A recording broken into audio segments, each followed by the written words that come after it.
Nós estamos aqui no Sintoresp, neste local, nesta mesa, foi assinada a convenção coletiva do setor de restaurantes, bares e similares pelo Sintoresp. Aqui estiveram representantes patronais e representantes dos trabalhadores.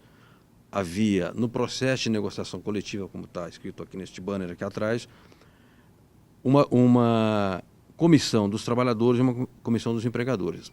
Pelos trabalhadores e pelo Sintoresp, dirigiu ou presidiu a comissão o Rubens Fernandes, que é diretor efetivo da casa, junto com outros companheiros da diretoria. Rubens, nós estamos numa época de insegurança jurídica no Brasil, aliás, insegurança política, insegurança pública. A insegurança, desgraçadamente, é uma norma na vida nacional. Portanto, quando você começa uma negociação coletiva, você não tem a segurança de que aquela negociação chegará a bom termo. Neste caso, me parece que chegamos a bom termo, é isso?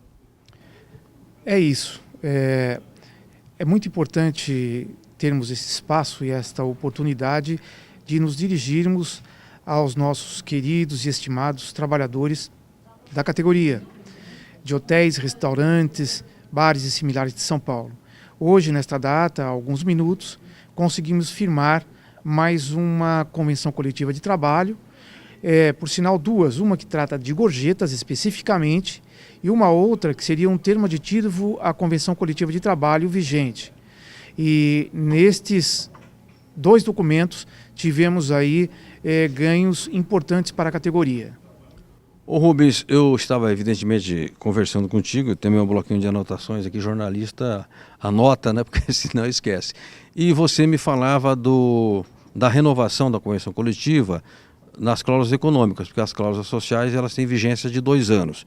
Então, houve agora, na data base, haverá a atualização salarial. O reajuste linear será de 2%, um pouquinho acima do INPC atual. Mas houve pisos em que o aumento chega a 12%. Então, quero crer que é uma convenção que, além do aspecto da gorjeta que você falou, que ela agrega ganho econômico, à categoria. Ok? Confere? Confere. É muito importante que o nosso trabalhador entenda que nós temos, de fato, como bem dito por você, uma convenção coletiva. Essa convenção coletiva ela foi assinada em 1º de julho de 2017, ou a vigência dela é de 1º de julho de 2017 a 30 de junho de 2019. No atual momento, em 1º de julho, que é a nossa database de 2018, nós renovamos as cláusulas econômicas.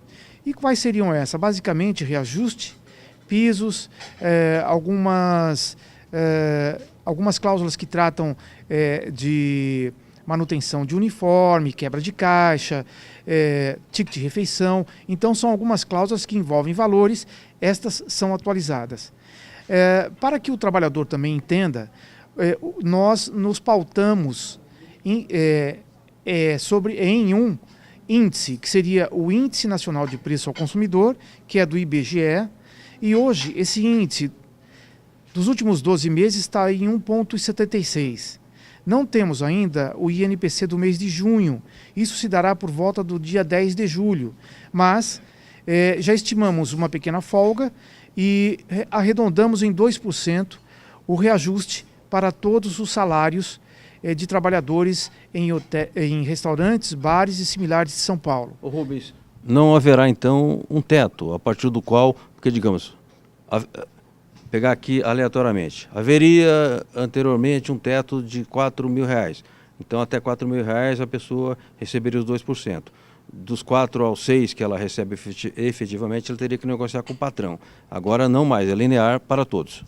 Esta é uma informação nova e é uma informação importante para todos os trabalhadores. Ou seja, antes havia um teto e o valor do percentual de reajuste, ele ficava limitado a esse teto. Agora não há mais limite, todos os salários serão reajustados linearmente em 2%, e aí a gente consegue, de alguma forma, estender com bastante justiça este benefício a todos os trabalhadores. E como dito anteriormente, inclusive, na sua fala, nós temos alguns alguns pisos salariais que chegaram a ter até 12% de aumento, que seriam os 2% de INPC e também 10% de produtividade. Isso é muito importante que o trabalhador saiba, ganho real. Esse piso vai chegar até R$ 1.500. Era algo que a gente estava buscando há muito tempo, fazer frente, ter um piso que seja do porte de uma cidade, de um município como São Paulo, principalmente a gente verificando que até outros sindicatos, co-irmãos nossos, em outras localidades, conseguem índices de reajuste e pisos salariais próximos desse valor. Então, nós gostaríamos e somos conscientes que somos um município muito importante para o estado de São Paulo e para o Brasil, e aí nós temos que ter exatamente este percentual, este valor, este salário, este piso salarial faz jus à grandeza do município de São Paulo. Muito bem, eu queria enfocar aqui com o Rubens um aspecto que não é exatamente econômico, que é exatamente a ideia da negociação coletiva. Eu vim agora, Rubens, de um evento na Força Sindical onde estava o Aldo Rebelo, que é muito querido aqui pela casa. E o Aldo exaltou muito a necessidade de diálogo no país, em que as partes, pessoas e grupos que pensem diferente tenham, digamos, a responsabilidade de sentar à mesa e buscar pontos de convergência. Eu quero crer que aqui foi um laboratório, né, em pequena escala, considerando o país, da boa vontade materializada num acordo coletivo. E te pergunto, se o que aconteceu hoje na assinatura deste acordo possibilita a continuidade do diálogo e de novos avanços. Esta é a oportunidade também que tenho para louvar, inclusive, a atuação e a boa relação que temos com o sindicato patronal. Existe uma consciência social do trabalho. O trabalho é algo que o empresário vê também como uma forma de ganhar a sua vida, com bastante correção e com bastante afinco. Alguns empresários atuam diretamente nos seus negócios dia a dia. E para nós, o nosso papel é exatamente representar os trabalhadores e dar as melhores condições para os trabalhadores. Condições de trabalho, benefícios na parte de saúde, na questão de segurança mesmo, e também a questão salarial, que nós sabemos que ela é fundamental para que o trabalhador consiga dar vazão às demandas de custeio que há. Com família, com filhos, com aluguel, com deslocamento, ônibus, etc. Então, nós entendemos que tem que haver uma justiça nesta relação. E a justiça é que para o trabalhador, para que o empresário venha ter os seus lucros, ele tem exatamente que ter uma visão social e também priorizar o seu trabalhador, principalmente na nossa área, porque o nosso trabalhador, ele trabalha no atendimento à clientela. Então, o nosso trabalhador, eles têm que estar em uma condição de satisfação, em uma condição psicológica que esteja em condições de atender a todas essas demandas do dia a dia. Então, estar sempre sorridente, dando as informações, prestando um serviço de qualidade. Então, para isso, o trabalhador brasileiro, o trabalhador, mais especificamente da nossa categoria, ele tem que ser valorizado. E o que nós fazemos? A todo instante, nós estamos negociando, tanto na questão de acordos coletivos pontuais com empresas, ou de uma forma genérica com toda a categoria, agora tratando-se de uma convenção coletiva de trabalho. Então, este é o momento em que a gente tem exatamente que louvar a atuação de todas as partes, dos empresários, dos trabalhadores, e depois o diálogo em si, e o bom senso, e agora chegarmos a um bom termo através de um documento que servirá como um regramento para a condução dessa relação entre capital e trabalho. Rubens, você falou da relação respeitosa que deve haver entre o empregador e o empregado. O empresário tem que respeitar seu trabalhador e considerar que o que ele tem de mais valioso na sua empresa é a mão de obra, é o grupo de trabalhadores. É claro que na contratação se contrata todo tipo de profissional e todos são importantes, mas há aqueles que exercem, digamos, cargos de confiança ou funções de confiança. Me parece que no acordo agora firmado se estabeleceram pisos para funções de confiança. Eu queria saber se isso procede e qual a vantagem para o trabalhador especialmente. Procede. De fato, isso é uma novidade. Nós agora introduzimos na nossa convenção coletiva de trabalho a questão de pisos para trabalhadores que atuam como gerentes, como gestores, né, com cargos de confiança. A lei, a CLT, ela fala que o trabalhador deve ter no mínimo 40% a mais do que um trabalhador comum, aquele que é subordinado a ele. E no nosso caso, a gente conseguiu chegar a 100%, não a 40%, mas a 100% do valor. Então, isso é um patamar mínimo. É lógico que o empresário ele pode pagar muito mais daquilo que melhor lhe convier, daquilo que é devido ao trabalhador e que mereça, inclusive, o trabalhador. Porque nós sabemos que essas pessoas acabam fazendo uma gestão, contratam, demitem, fazem contratos com fornecedores. Então, são pessoas de cargo que ocupam um cargo-chave dentro desses empreendimentos. Perfeito. O Rubens Fernandes, que presidiu, né, a Comissão de Negociações pelos Trabalhadores, falar um pouco sobre a questão da gorjeta, que é um assunto polêmico, né? A prática durante décadas e décadas da gorjeta é o pagamento por fora. Veio uma lei, é claro que a lei existe para trazer para a formalidade aquilo que é informal.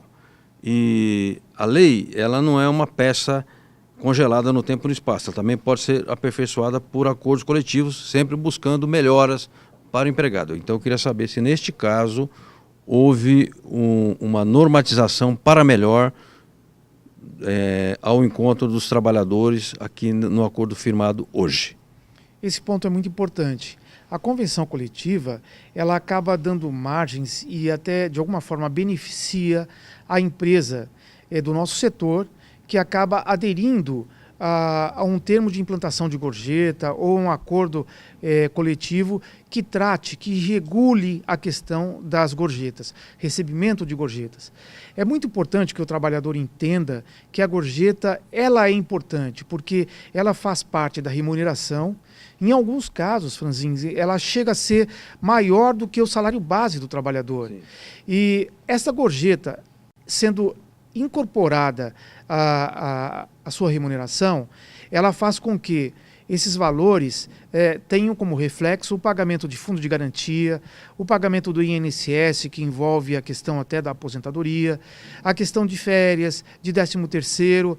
E é muito importante que o trabalhador, inclusive, a partir do momento que esses valores entrem no seu holerite, ele pode, inclusive, comprovar uma renda para uma instituição financeira, no caso da compra de uma casa própria. Então, isto é importante. É lógico que haverá uma retenção para que o empresário possa fazer frente aos encargos que esses valores, que esta remuneração trará para o pagamento de fundo de garantia, etc. Esses valores eles vão de 20% até 33%. Mas, mesmo assim, com esta retenção, o trabalhador ainda tem um benefício importante, porque ele passa a ter, depois, como foi dito aqui, quando sair de férias, ele vai pegar sobre o salário integral dele, no caso do 13º também. Então, isso é importante. E agora, nesta convenção coletiva especificamente, se a empresa aderir ao acordo coletivo, a um termo de implantação de gorjeta, regulamentar a questão de gorjeta, que isso se fará inclusive com a participação dos trabalhadores em assembleia, nos seus locais de trabalho. Então isso aí passaria o quê? A empresa teria condições de ter inclusive um piso um pouco menor. Em contrapartida, ele teria que cobrar a taxa de serviço. A cobrança seria uma cobrança compulsória. A pessoa fez a despesa num restaurante, num bar, ali estaria já a previsão da taxa de serviço. E outra, a taxa de serviço, como é comum, é de 10%.